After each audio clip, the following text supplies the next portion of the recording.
transported 26, but we treated quite a few more than that. It was so many. If you can understand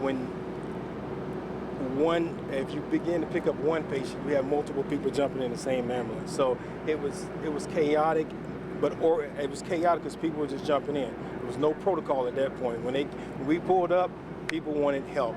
So it was hard for our medics to track every single person they touched that night. Proximity to the scene, we have a fire station literally a block away, and those individuals actually observed firsthand what was taking place.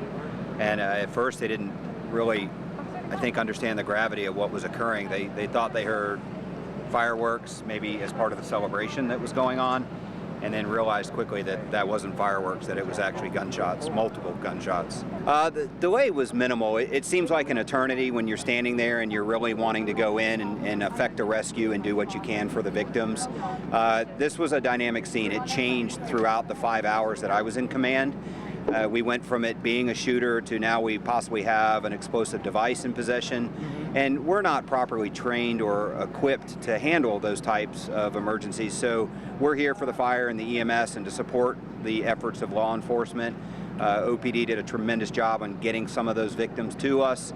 The crews that were here had to adapt very quickly because instead of it being just in one location, because of how all the victims and the bystanders dispersed, we had treatment areas that had to be set up in multiple locations to accommodate that number of patients. I don't think none of them really knew what to expect, what they were walking into.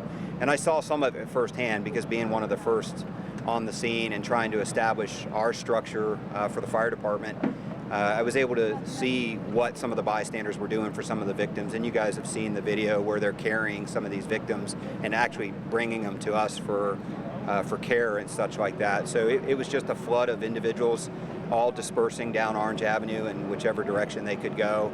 Some of them walking on their own, others carrying bodies that you knew just by looking at them were probably already deceased, but they were doing their part to try to get them out of the scene.